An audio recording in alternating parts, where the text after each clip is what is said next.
MC, along with my colleague Erica Groh-Che, who is the media contact for today's event, and you will be hearing her voice as she fields questions from the phone or from online a little bit later on. The news release and graphics related to today's announcement will be available on NOAA.gov shortly.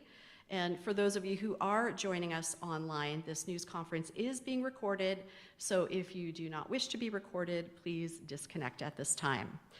We have about 15 minutes worth of remarks from our speakers, followed by a question and answer session with reporters. We'll go to those in the room first, so be prepared.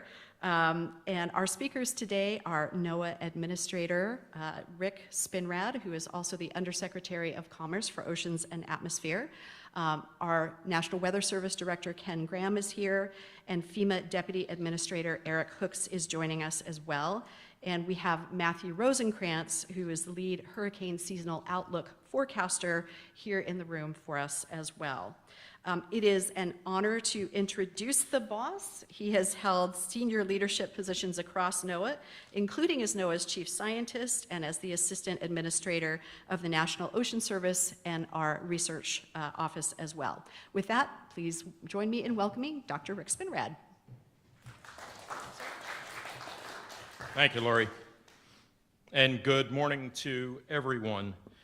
Let's get right into it. And I'll start by saying that during previous outlooks that we've done, I have mentioned prior notable hurricanes as a benchmark of sorts. But as we look ahead, I think it's important to point out that past is, of course, not necessarily prologue when it comes to the hurricanes of the future.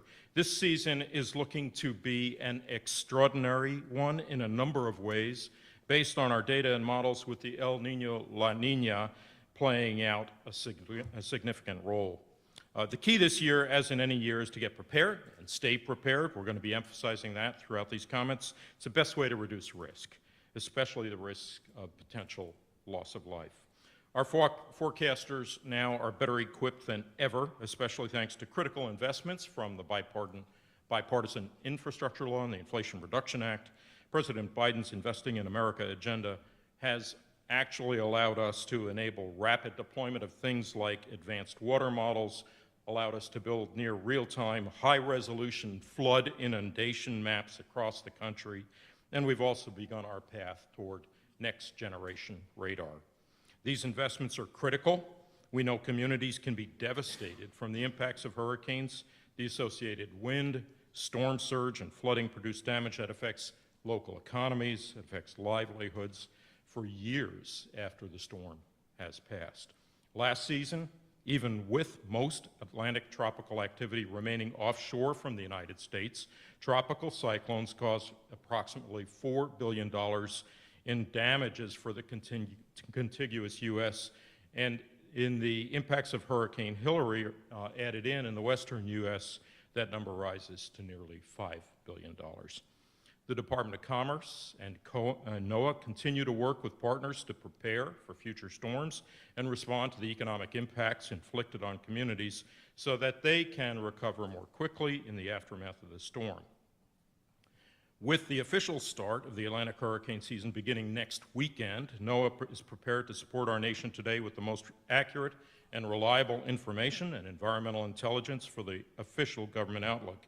We will continue throughout the season to provide you with the official warnings and watches, of course, and our preparation for the season represents a whole of NOAA approach. I'd like to say just a word about what that whole of NOAA approach means. We recognize all of NOAA's 6 line offices play a critical role during, ahead of, and after a hurricane or tropical storm has impacted the United States. You'll hear shortly from Ken Graham, the head of the National Weather Service, on his office's preparation for the season ahead. I'd like to take just a moment to recognize NOAA's other investments and advancements related to hurricanes in all of our line offices. Our research line office, the Office of Oceanic and Atmospheric Research, is going to put into operation this season the 6th version of the Modular Ocean Model, or MOM6, as we call it. When we couple that with the Hurricane Analysis and Forecast System, or HAFS, as we call it, which began running within the Unified Forecast System framework last year, MOM6 is going to improve representation of the key role that the ocean plays in driving hurricane intensity. Something I can tell you as a card-carrying oceanographer warms my heart. I would add that this is just one example of OAR's research and modeling efforts. However, to have good modeling, we've got to have reliable and accessible data. So NOAA's National Environmental Satellite Data and Information System, NESDIS, has end-to-end responsibility for developing much of the critical data that we need to produce the forecasts. Next month, the satellite GOES-U is scheduled to launch, which will provide atmospheric and oceanic data critical to our efforts to forecast tropical activity. NOAA's National Ocean Service supports and strengthens preparedness, response, and recovery efforts to improve community resiliency. NOS provides those critical coastal survey overflights which allow us to reopen harbors and ports and ultimately revive economies with great speed and efficiency.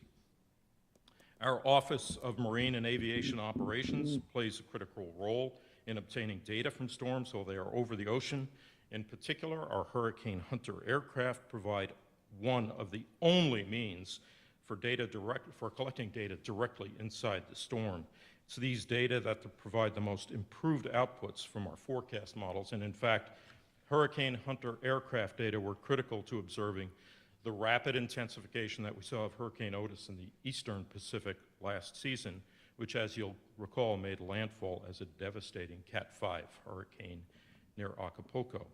OMAO, Marine and Aviation Operations, will continue to fly our P-3 Hurricane Hunter aircraft into storms for as long as we can, while also we are continuing efforts to secure critical funding that's necessary to replace our aging current fleet with updated planes.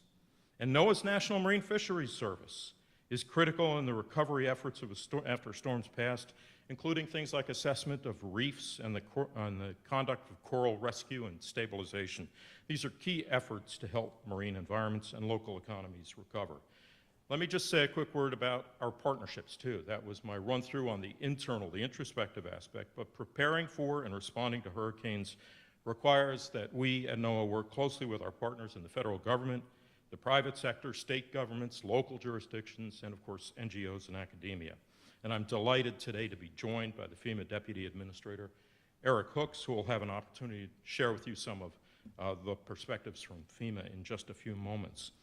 Our two agencies, NOAA and FEMA, work very well together. We've got NOAA liaisons at FEMA National Headquarters. FEMA has liaisons presently at several Weather Service centers, including the National Hurricane Center in Miami. We value our partnership with the U.S. Navy to help fill critical observational gaps, for example, by providing gliders. Navy gliders provide critical data important in improving our forecast models with inputs from data-sparse areas and at times where it's hard to collect the kind of data that we need as we see hurricanes growing and strengthening. Last year, the U.S. Air Force flew a total of 93 missions with their C-130Js during the hurricane season, providing extremely valuable information from within storms coupled with our own P-3 flights. We also work closely with many other nations, including operating Hurricane Hunter aircraft, our own Hurricane Hunter aircraft from Barbados and Curacao. This enables us to safely reach and operate within locations, including the far eastern Caribbean, areas that would otherwise be unreachable. These are just a few examples of the crucial partnerships NOAA values as we head into the 2024 hurricane season. So, where do we stand today? NOAA's Climate Prediction Center issues El Nino, Southern Oscillation, or ENSO as we call it, forecasts and discussions. The official CPC forecast issued just this month indicates a 77% chance of La Nina forming during the August-October timeframe. We know the development of La Nina can lead to weaker easterly trade winds and below-average vertical wind shear in the tropical Atlantic Ocean. This type of environment can be more conducive for tropical cyclone development. Also, NOAA's National Centers for Environmental Information has reported record warm water temperatures for much of the tropical Atlantic Ocean, as you see here. Forecast modeling indicates that above-average sea surface temperatures are predicted during the peak months of the Atlantic hurricane season from August to October. We know warm sea surface temperatures are an important factor in rapid intensification of tropical cyclones to major hurricane status, and that major hurricanes contribute significantly to the measurement of ACE, the accumulated cyclone energy, ACE. In past years, when we've seen high ACE numbers, those have historically been the years with the most destructive hurricanes, and this season, NOAA is forecasting the second highest ACE for our May outlook. So without further ado, let's dive into the numbers for this year's Atlantic hurricane season outlook. NOAA is predicting an above-average 2024 Atlantic hurricane season. Specifically, there's an 85% chance of an above-normal season, a 10% chance of a near-normal season, and a 5% chance of a below-normal season. For the range of storms expected, NOAA calls for the following: 17 to 25 named storms with a top sustained wind of at least 39 miles per hour. Of these, 8 to 13 are forecast to become hurricanes with maximum sustained winds of at least 74 miles per hour, and 4 to 7 are forecast to become major hurricanes, that is category 3 to 5, with maximum sustained winds of at least 111 miles per hour. Of note, the forecast for named storms, hurricanes, and major hurricanes is the highest NOAA has ever issued for the May outlook.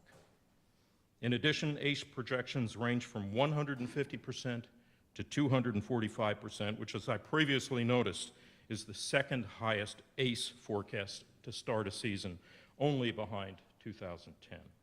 With all of that said, I'd like to take a moment to remind you now is the time to prepare and stay prepared. Remember, it only takes one storm to devastate a community.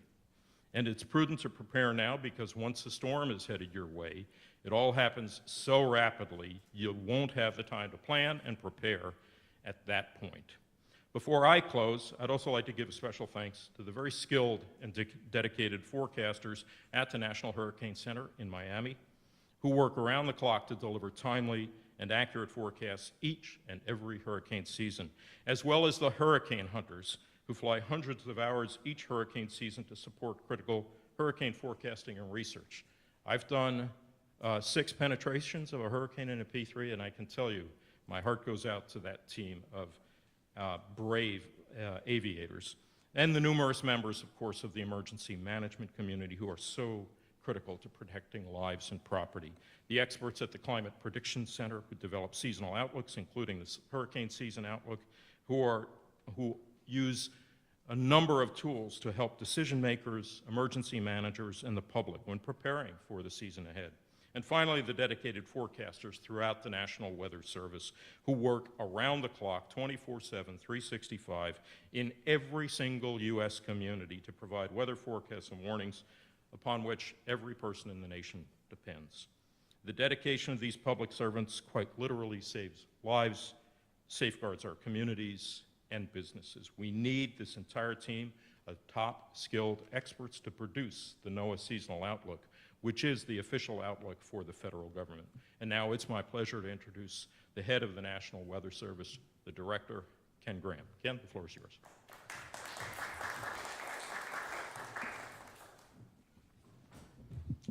Thank you, Dr. Spinrad. I appreciate everybody being here, and everybody took that in, right? Those numbers, I mean, that's the highest forecast that we've had. So all the ingredients are definitely in place to have an active season, it's reason to be concerned, of course, but not alarmed, okay? So we need to use this time to our advantage to really be prepared for the hurricane season, and if you think about a hurricane threatening, definitely got to take the time to plan and be ready for it. Once it's headed your way, it becomes really stressful, and you need to be ready way ahead of time, and especially under short notice. And I want to call out somebody. I want to thank Matt Rosencrantz right there at the end of the table. There's a lot of computers that crunch this stuff, and we work across all the line offices to come up with the numbers that you've seen, but Matt leads that effort. So Matt goes through this. He really looks at everything, and he comes up with the final numbers. So I give you a big old shout out for your leadership and making sure we have this done. You don't always get to see the folks behind the scenes, but nothing runs without people like Matt. So thank you very much. Get all these fancy numbers and stuff. There's a human behind this stuff. So appreciate it. So you heard the seasonal forecast for 2024, and it's expected to be busy. And a couple reminders. You know, you look at these numbers, and you've heard, I've seen a lot of familiar faces. You've heard me thousands of times say some of these stats, but we need your help. We need you to help us communicate what the real impacts are. So we need the folks in the media, emergency management, across FEMA and the emergency managers to really remind people what the actual impacts are. And it's important to keep talking about these every season. So busy or not, it only takes one storm to make landfall or one to even get close to you to be a busy season, right? So there could be many storms like we're predicting, but it's that one that reaches you, and that could be a busy season. So we need everybody to be completely prepared. And I think it's important to remember it's about the impacts, not the category. And everyone's heard me say that a lot. The Saffir-Simpson scale measures the wind, right? But it's actually those other impacts. It's the water. Please help us communicate the dangers of water. This is a very critical thing. I've 30 years been saying this, and we're making headway on this, but we need you to every single year remind people. And we looked at 2013 to 2023 to really reevaluate some of the numbers and where we see the most fatalities. 90% of fatalities result from water. And if anybody wants to make the bumper sticker, I'll start putting them on cars across this country. 90% of fatalities occur from the water, okay? Most of those are fresh water from heavy rainfall, 57%. And if you take the fresh water, you take half of those are in automobiles. It's preventable, okay? So turn around, don't drown. We need to keep spreading the word about those and how people lose their lives in these storms. 41 storm surge fatalities took place in Hurricane Ian, and that's a reminder of the great loss of life that we can get from these big storms and storm surge. Historically, and you remember for a long time, we talked about storm surge causing the most fatalities. We've talked about that. We worked really hard to really get the word out on storm surge. In fact, we actually have a special warning out for storm surge, separating the storm surge warning from the actual wind warning. And we've actually reduced fatalities from storm surge because we were allowing officials to evacuate vulnerable areas earlier. The threat's still there, but we're actually making a dent in this. We have a lot more work to do. Since 2013, we've seen more fatalities from surf and rip currents than we have from wind and storm surge. Okay, so let's keep spreading the word about the rip currents. Don't be out there in the water when these systems, don't surf taking advantage of the big waves. Let's not do that because we're losing people every year. So help us spread the word on that as well. So remember, you always got to run from the water, hide from the wind. Impacts aren't just coastal, they occur well inland. So those in the media well inland, please spread the word that these tropical systems is not just a coastal thing. You get a lot of impacts inland. And look at the stats. You look back at certain hurricanes. I was thinking about it yesterday. We've had more direct fatalities during Hurricane Camille in Virginia than we did where the landfall was in Mississippi. That was a Category 5. It was that inland rain. So we look at even more modern, more direct fatalities during Hurricane Ida in New York City than we had in Louisiana, where the direct impact was there. However, we had more indirect fatalities in Louisiana following the storm, right? The dangers aren't over once the hurricane passes, and that's something we need a lot more communication on as well. Look at Hurricane Florence, North Carolina, South Carolina. I know, Eric, you're familiar with that storm very close when you were in North Carolina. 100 miles inland, we had river flooding and heavy rainfall flooding where we lost lives hundreds of miles inland, okay? So hurricanes impact far beyond the coast. Be aware and prepared no matter where you live. The threat isn't over after the storm. I can't stress this enough. And we look since 2013, the direct fatalities from these tropical systems direct were 455 from the rain, the storm surge, and the wind. Indirect fatalities during the same period of time, 418.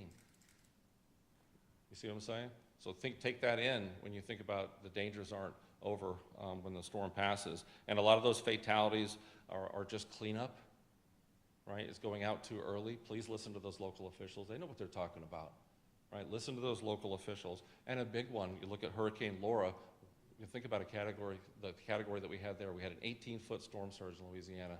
We lost more people from improper use of generators than we did storm surge.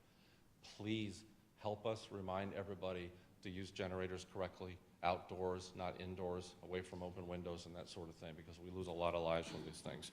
So that's a big one that we need to remember. Another one is, and I know people have heard me say this before, you know what, these storms, they don't really care about your timelines. You know, we have a lot of timelines in this country on how we evacuate and how we get ready, and you look at statistics, and you look at rapid intensification, you look at some of these storms, these tracks have been remarkably accurate, right? If you look at our accuracy, it's been incredible. The intensity is catching up, and we've made some big strides in the last 4 or 5 years in intensity. In fact, you look at the last few years, Hurricane Center's made incredible accurate predictions from these rapid intensifying storms in advance. So not long ago, we didn't think that was possible, but we're doing it, right? It's the data going into it, it's the hurricane hunters, as Dr. Spinrad mentioned. It's remarkable how far we've come. Since the year 2000, we've cut the track error by 64%, and we've cut the intensity error in half. It's not bad, right? A lot of investments go into that to make that happen. But here's what I really want you to remember. And I just took category 5s. I could look at 4s, I can look at all the strongest storms. Every category 5 storm that made landfall in the United States in the last 100 years, ready, is a tropical storm or less 3 days prior. The big ones are fast, right? And you look at a season like this, where you could see some pretty strong storms with this forecast. In the last 100 years, every single one of these big storms, Cat 5s, were a tropical storm or less 3 days prior, and several didn't even exist 3 days prior. All right, that's why I'm saying they don't care about our timelines. Preparedness is absolutely everything. On those category 5s, the average lead time is 50 hours. Preparedness, got to be ready for these storms. We got some new things I'm proud of. We got a new cone. What do you think of that? That's a hot topic. Everybody likes to ask, right? So everybody's like, what about the cone? There's always questions about cones. So I'm proud to say we're doing something about it. You can't just go wild with the cone because everybody does recognize it. So we're trying to improve it based on feedback. Remember, the cone itself is a cone of error. It's where we think the center of the storm is going to be 2/3 of the time. What about the other 1/3? Outside the cone, right? So it's a statistical analysis of where we think where the storm's going to be. So what we're trying to do here, and here's an example of it on the screen, it's a new cone. So you're going to still have the cone of uncertainty with a statistical analysis, but at the same time, we're also going to put our watches and warnings. We're going to put the impacts on the map. And this is a way that we can show everyone in the public and give everybody in the media a graphic to show to say, wow, there's sure a lot of impacts outside that cone, right? The graphic is so powerful because it means more than me saying, hey, there's impacts outside the cone. Okay, fine, but now you can see it, okay? So this is experimental. We're going to try it this year. I'm super excited about it. So you can see, look how big the impacts are and how many of those impacts are outside the cone. The other part of it is the Spanish language translation using artificial intelligence, AI. You know, for decades, we had people in Puerto Rico, San Juan, translating our tropical products into Spanish. Now we're partnered with a company called Lilt, and we're actually using AI to be able to translate that right as we go, fast. That's important. And we have humans that get in there and correct it, and then the AI remembers that correction, and there you go. It's able to fix any errors that we have, because there's a lot of dialects when you look at all the countries we serve across the globe. So I'm going to wrap it up. Got to be prepared is the big takeaway. And hey, we're getting ready. How about you? Right? So let's get everybody ready for this hurricane season. We've been through some pretty tough seasons. We're going to get through this without a doubt. And speaking of being ready, we think about what FEMA does for a living and an incredible partnership that the Weather Service and NOAA has with our partners at FEMA. You think about federal agencies working together. We're side by side all the time in what we do, and just to really appreciate that relationship. So I want to hand it off to my friend, FEMA Deputy Administrator Eric Hooks.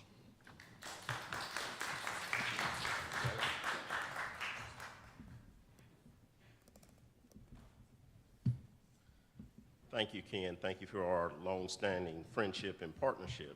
Good morning, and thank you, Dr. Spinrad, for hosting us here for this important event. The relationships run deep, and they're very important to the American people. Again, I'm Eric Hooks. I'm the FEMA Deputy Administrator. Administrator Criswell is on the ground in Iowa today, surveying the damage from the storms that took place a few nights ago. Our thoughts and prayers are with those who lost loved ones, and we keep those communities in the Midwest in our thoughts as they begin their recovery. Concerning today's topics, as severe weather events, including hurricanes, continue to increase in frequency and duration, the collaboration between FEMA, NOAA, and the National Weather Service is more important than ever. I also want to acknowledge the journalists and the media who are gathered here today for this critical work as you continue to amplify the life-saving, life-sustaining messaging that's needed across this nation, especially when we head into this year's hurricane season. Also, especially because with intensifying storms, we may have less time to warn communities. Time is of great value, and we need your help to leverage every minute to keep people safe. We're just over a week out from the 2024 Atlantic hurricane season, so we're getting down to the wire when it comes to ensuring communities are prepared for whatever lies ahead. So before hurricane season officially begins, my message to the American people is this: take time to make sure that you have a clear understanding of your unique risk now. Do you have medication that requires refrigeration? Do you have a medical device that requires electricity? Do you have mobility challenges that make evacuations harder? Now is the time to ask yourself these questions, understand your risk, and put a plan in place so that you're prepared when disaster strikes. That's what resilience is all about. It's about anticipating risks, taking steps to mitigate them, taking action, which in turn helps jumpstart a recovery after the emergency passes. And let me remind you that hurricanes and tropical storms aren't just for coastal communities. You heard Ken have a tremendous expression about how the impacts can go far beyond the actual impact of the storm. These storms, like Hurricane Ida and Hillary, can have significant impacts hundreds of miles inland. Ken and I also lived this through Hurricane Florence back in 2018 in a prior post that I had.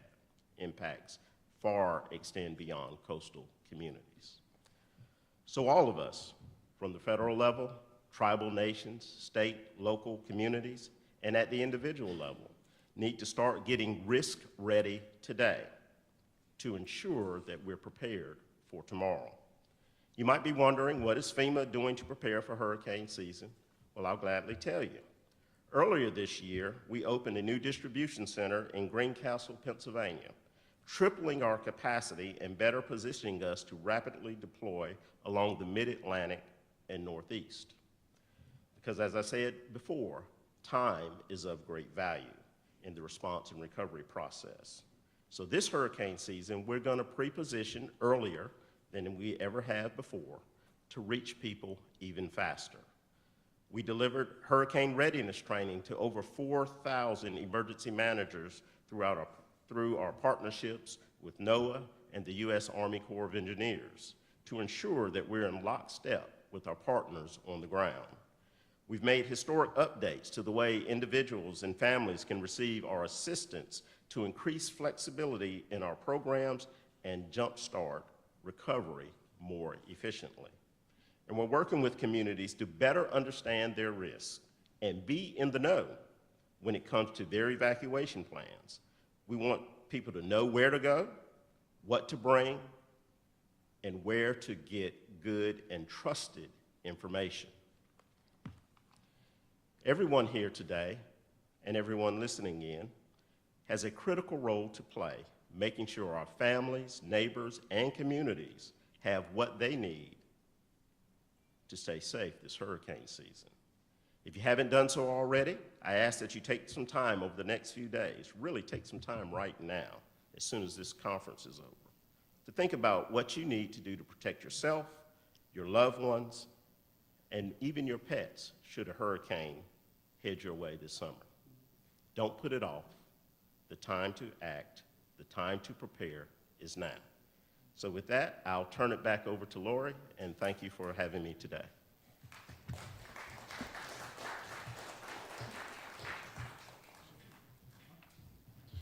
Thank you, Deputy Administrator Hooks. Before we move on to the Q&A portion, I want to Again, thank and acknowledge Matt Rosenkrantz, our lead hurricane seasonal outlook forecaster with NOAA's Climate Prediction Center.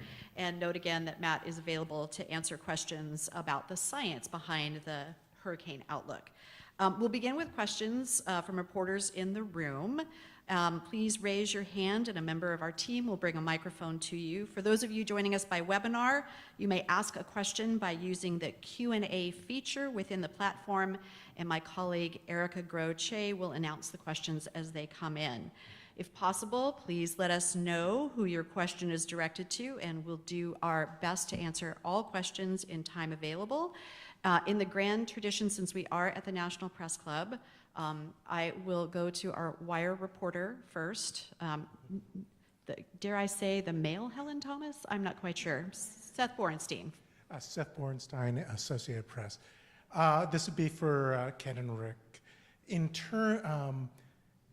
the hot Atlantic, which is one of the two major factors you mentioned, how concerned are you that it is so record-breaking month after month after month ad nauseum? I mean, it's more than what many scientists say is climate change. What are the factors going in here? And I guess one more for Matthew, which would be how between the ENSO, the La Nina, and the warm water, which of those is the bigger factor in this forecast, and is that different from previous forecasts? Okay, so I think we'll start. We'll invite our guests to the podium, Dr. Spinrad, Ken, and then Matt. Yeah, thank you, Seth. I'm going to take say a 60,000-foot view. Your question, one translation of it is talk a bit about the breadth of implications of the extraordinarily high temperatures we're seeing specifically in the Atlantic. And Ken and Matt can talk about some of the specifics with respect to tropical cyclone generation. I will tell you we worry about it at NOAA on a very, very broad basis because the implications are for the whole set of dynamics, physical dynamics in the ocean. So the warmer ocean means it's a more energetic ocean. So all of the kinds of products and services that we develop through the Ocean Prediction Center, for example, are going to be impacted. And that impacts things like commerce, optimal track ship routing, what's going to happen in the central Atlantic. There are implications associated with changes in what we call the Atlantic meridional overturning circulation. That has broad weather and climate implications for Europe, for Canada, for a number of areas. I'd also point out that the warm temperatures are something of specific focus and concern for the National Marine Fisheries Service because these have implications for not just things like coral bleaching, but also changes in distribution of critical species, including those of high commercial value. So are we going to start seeing species moving around? We're also already suspecting some of these temperature changes are having an impact on migration patterns for large whales in the Atlantic. So as the NOAA guy, I will tell you this goes well beyond the weather implications, but coming back to the central focus of this discussion, I'd be glad for Ken and Matt to add to that. Yeah, Seth, appreciate you bringing that up. It's just, I've seen a lot of seasons where you'd have all the warm temperature, the ocean's warm, but you have a situation where you have too much shear. Or you have a situation that the water's warm enough to provide that energy, but you don't get an active, African monsoon. So you look at this forecast, what goes into this forecast, it's all coming together. And Matt has all the details of that. So this is a situation that you combine factors. So it's not just one factor. Everything has to come together to get a forecast like this. So, you have your warm, all the energy in the oceans. We have an active African monsoon. So check. Don't expect a whole lot of shear. Check. So you really look at all the different patterns, and they all come together to make this big forecast. So the big reminder here is it takes all of those to come together, all the ingredients to come up with a forecast like this. I've seen strong storms hit warm water and weaken only because of shear. So all those factors have to come into that. And I think one of your questions was what's one of the biggest factors? I'll probably leave it to Matt, but my experience on the ground on the desk is that shear's everything. If you can have all the ingredients you want to, if you get wind shear, it's going to knock the top off that storm, and it impacts what the forecast is, and of course the strength. Yeah, Matt, do you want to add anything to that?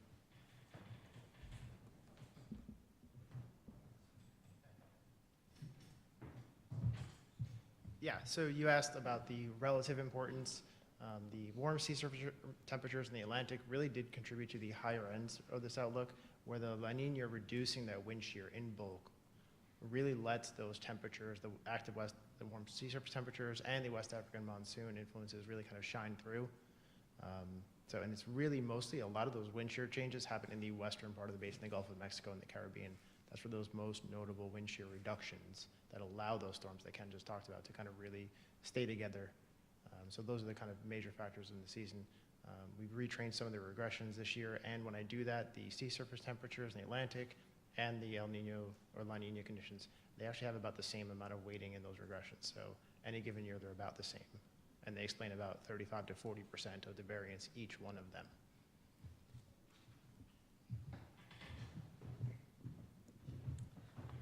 Okay, our next question. Good morning. Excuse me. Good morning. Mary Marshall from WCA9 here in Washington, D.C. A question for NOAA and a question for FEMA. Excuse me. How concerned are you all about rapid intensification this year?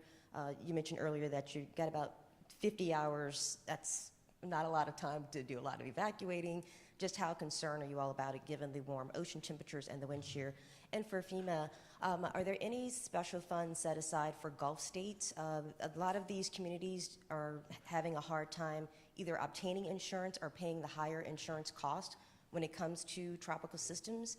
Is there anything additional set aside for potentially from Texas up through Florida that may be impacted most? Now, we know that it can go inland, but just those areas are usually kind of, especially Florida, in the way of it.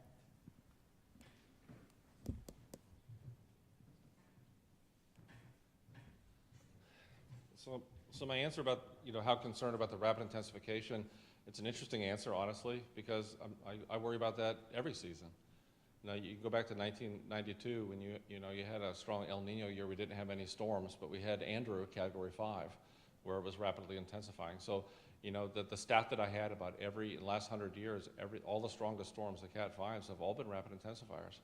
So that's a powerful statement. So every single season, I absolutely worry about those, but mainly from a FEMA perspective and emergency management perspective, you work timelines.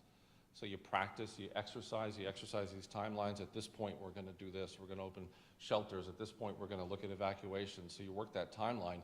And it's comfortable when you work the exercise at 72 hours, 120 hours. That's real comfortable. But the reality is the big ones may only be 50 hours. So absolutely concerned. And that's why we have to really let folks know you got to be ready. So you can't wait till the storm surfaces because you may not have the time. Then you're competing to get water. You're competing you're getting the big long lines for evacuations, the traffic. So the earlier you can prepare, the absolute better. So the answer to that's interesting. I worry about that every single year because the timelines are cut short, if that makes sense. So you got to be ready. Yeah.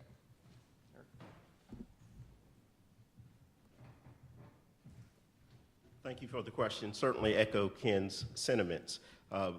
We firmly believe that all disasters begin and end locally. So we are well partnered with our state, local, tribal partners in local communities, particularly in the Gulf Coast. They are very experienced. We are very well partnered with our state emergency managers and other state and local leaders in that area to prepare before a storm comes. So FEMA's ultimate mission is to prepare and be ready before, during, and after disasters, not just at the time of response. We do want to have speed to need, but there's a lot of preparation work, and there's been a heavy focus within the last few years, thankful for congressional appropriations for mitigation dollars that have flowed to those Gulf communities as well.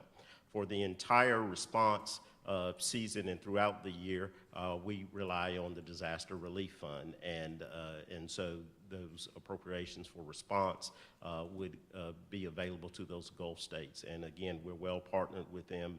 We have 10 regional administrators all across the country and a very experienced regional administrators down in those areas as well to assist those state and local governments and tribal governments.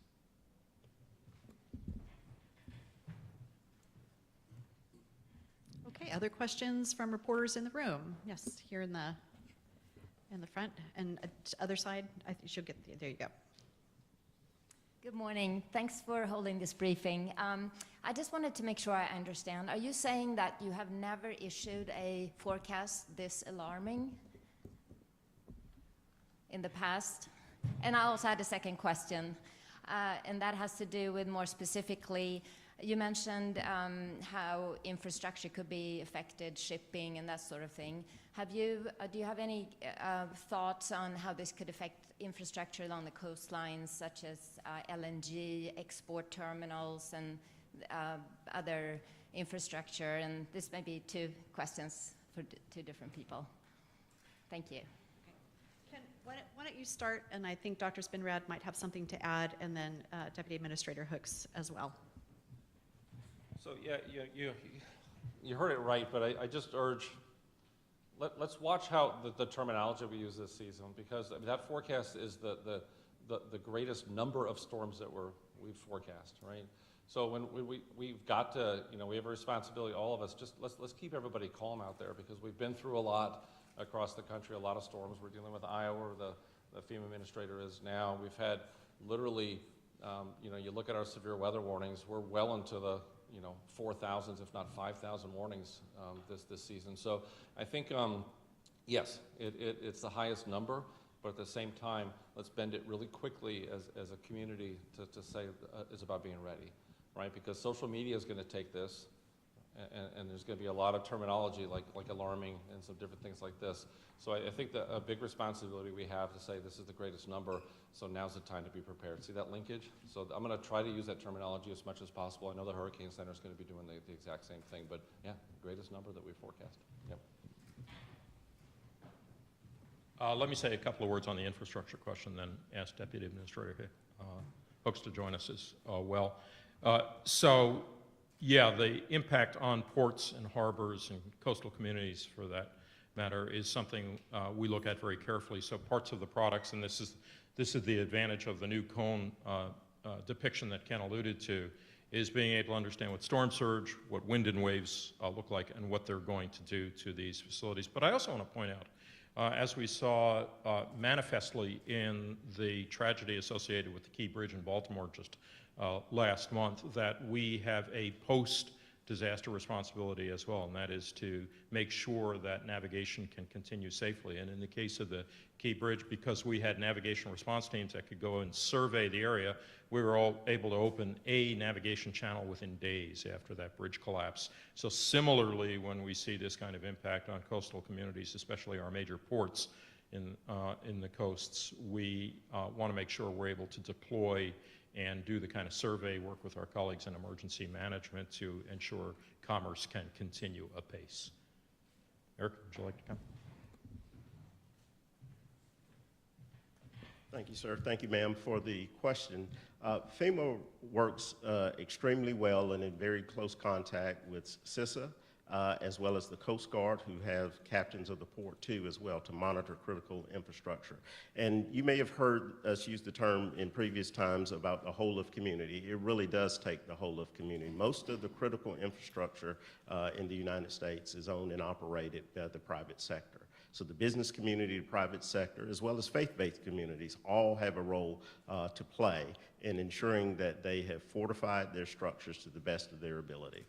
Yes, certainly we are concerned about critical infrastructure that falls in line right behind the life-saving, life-sustaining work as well. So that is also a particular focus for us, and we effectively try to network with all partners, not just at the federal level, but again in the private sector and with our local partners to assess the unique risk of those communities, port communities, as well as inland communities, to effectively respond and efficiently recover from any impacts. I think we have one more question from the room in the back. Hi there. I'm Julio Chavez with Reuters. A question in general about communication approach. Covering Hurricane Ian, I met a man in Matlacha, a small island that was practically almost wiped off the map. And he could hold these two thoughts separate in his head. One was the ocean is getting warmer because his son was in the Navy and his son had told him, yeah, Dad, the ocean is getting warmer. He could also acknowledge that warmer waters mean stronger storms. However, the instant you mention, like, well, because the ocean is getting warmer, the storms are getting stronger, he would completely shut down, refused to acknowledge, accept it, entertain the idea entirely. What communication strategy do you all have to be able to engage with communities that aren't able mentally? Like it was extraordinary to see. It was just not connecting at all. He was refusing to acknowledge it. What's the communication strategy for these communities, especially some of them live in coastal areas? Yeah, thank you for the question. Communication is obviously critical, and as several of us have conveyed in different points, we could have the state-of-the-art, absolute spot-on, perfectly accurate forecast, but if we can't communicate this information, then people can't make the decisions that they want.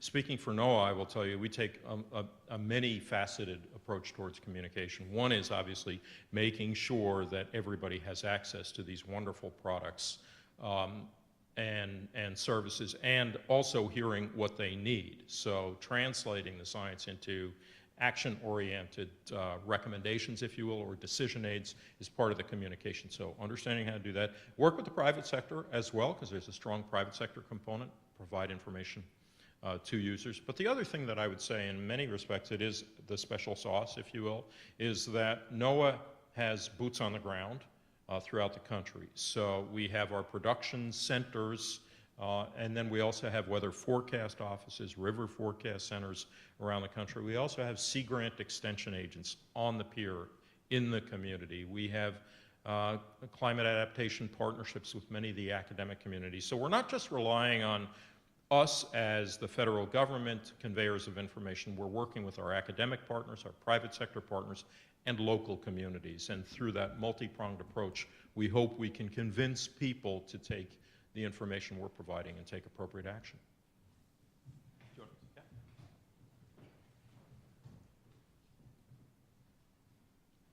Thank you, Dr. Spinrad. Absolutely correct. And I just, another reminder, what you ask is so important, because there's a social science perspective here, right? I mean, we focus so much on the physical science here with the outlook. We talk about a lot of that part of the science. But I'm telling you, 30 years of doing this, the social science part of it, the communication part of it is as important as the forecast. So the social science says a couple different things. I mean, you've heard me a million times say, listen to your local officials. If they tell you to have supplies and leave, do so. Well, guess what? There's a lot of people in this country can't do that. They don't know where their next meal's coming from, right? So it's how do you work those type of issues ahead of time from a local community standpoint. The other part of it is you look at the social science part and you start talking, like just what you said, people will shut down. The human nature from the data that I've seen in some of the studies, and by the way, we've hired social scientists. The Weather Service employs social scientists. We have several. And we really directly work on the communication part of what we do. And the data shows that if somebody gets too much information, you think they'll be over-prepared? They shut down. If they get multiple sources of information, they get too much information, the average person will actually shut down and they won't know what to do, right? So you really try to look at, that's why we spend so much time doing things like this today, to make sure we're all on one page when it comes to the forecast seasonal and the forecast in the heat of the battle as well. So much focus on the impact, so much focus on not necessarily the category, and the other part of this is two different social science parts that we have to add. That there's another thing that we need help with. People will anchor on the first piece of information they get. Humans do that.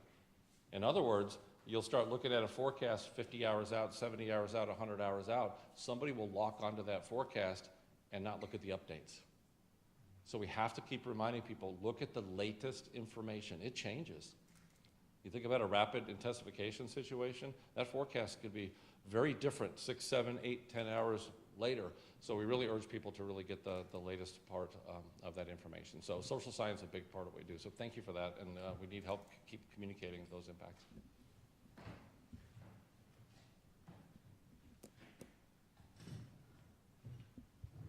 Again, thank you for the question. Great question, and I'll amplify what my colleagues have already stated. One of the things that we certainly know at FEMA is that people receive information in a variety of ways. This is an important mechanism for the entire nation to receive information. But there are some individuals that may not gravitate toward mass media or, a statement from me coming from a microphone. So we endeavor to be well partnered in communities, that one, to know those communities, to help them assess their risks, to identify trusted leaders, trusted voices in those communities. Those may certainly come from municipal business leaders. They may come from elected leaders that are closer and to the localities. They may be from business leaders. They may be from faith-based leaders too as well. So again, a whole of community approach requires everyone to get this information, to absorb it, and to pass it on to those loved ones, those people you care about. Because ultimately, we want to get in a position where we don't lose lives unnecessarily. And there are some very hard to reach populations and people that have a particular view of, well, I've lived through this for X amount of years. But as Ken has said, and Dr. Spinrad has said before, it only takes one storm. And so we try mightily to reach every community to ensure that public safety carries the day. And we do use the science and data to drive our actions, but we also want to use trusted voices in the community to reach people all across America. Have religious communities been receptive to this effort? Absolutely. We have robust engagements with religious communities, and they are at the forefront of providing messaging, holding community meetings, and getting messaging out to people that not only attend their faith-based institution, but to all people in communities. So we found that to be a very, very valuable resource for us. Thank you all. We have about 10 minutes left in our time together today, so let's go to our online folks. Erica, I believe you have a couple of questions queued up. That's right. Yeah, our first one is coming from Scott Dance from the Washington Post. He's directing this one to Matt. The forecast suggests that this season could come close, if not surpass, the activity of 2005. How does the outlook of this season compare to the outlook then? And he wants to know some of the elemental kind of things, like where the water's warmer. And if you can touch on how much heat is in the main development region, because we've gotten several questions about that as well. That would be great.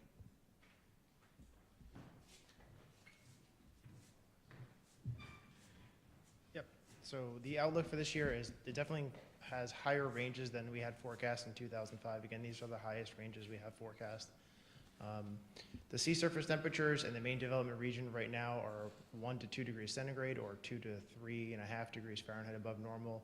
They are equivalent to what we would normally see during August, and they are dramatically warmer than in 2005 and even 2010, which is another one of our large analogs to this.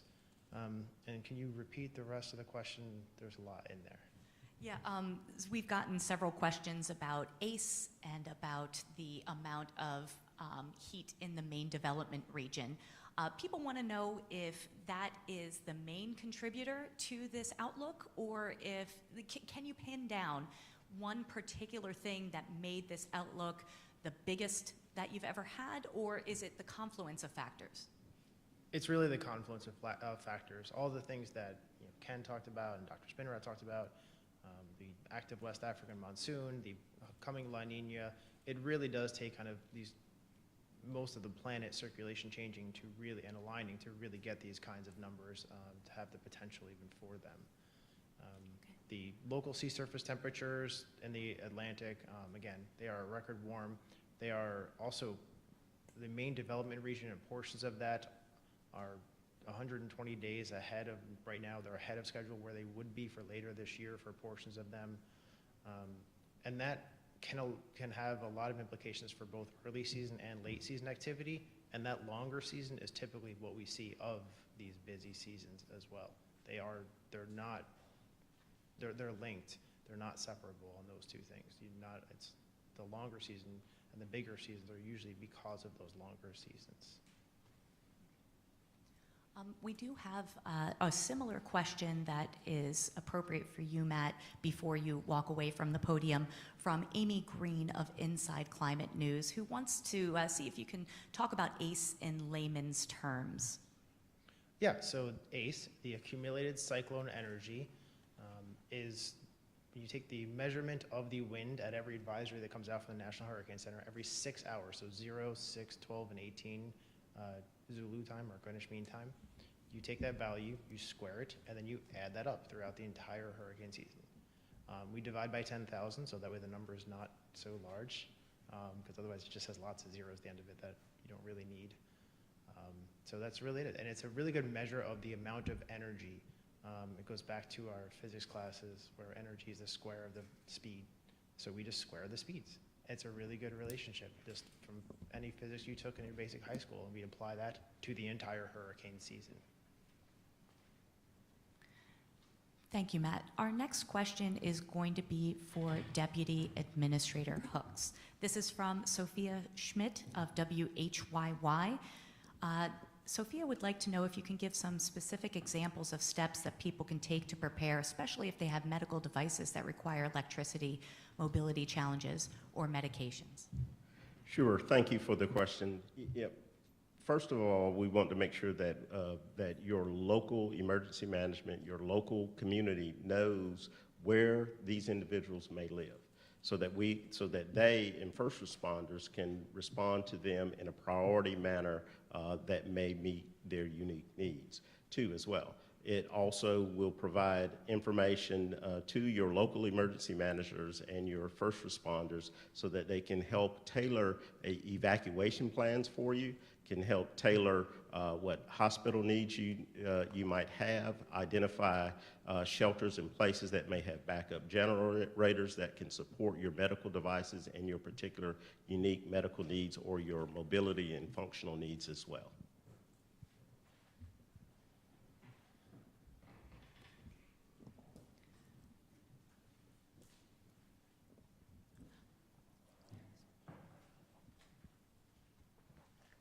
All right, if there are no further questions from online, and is that correct, Erica?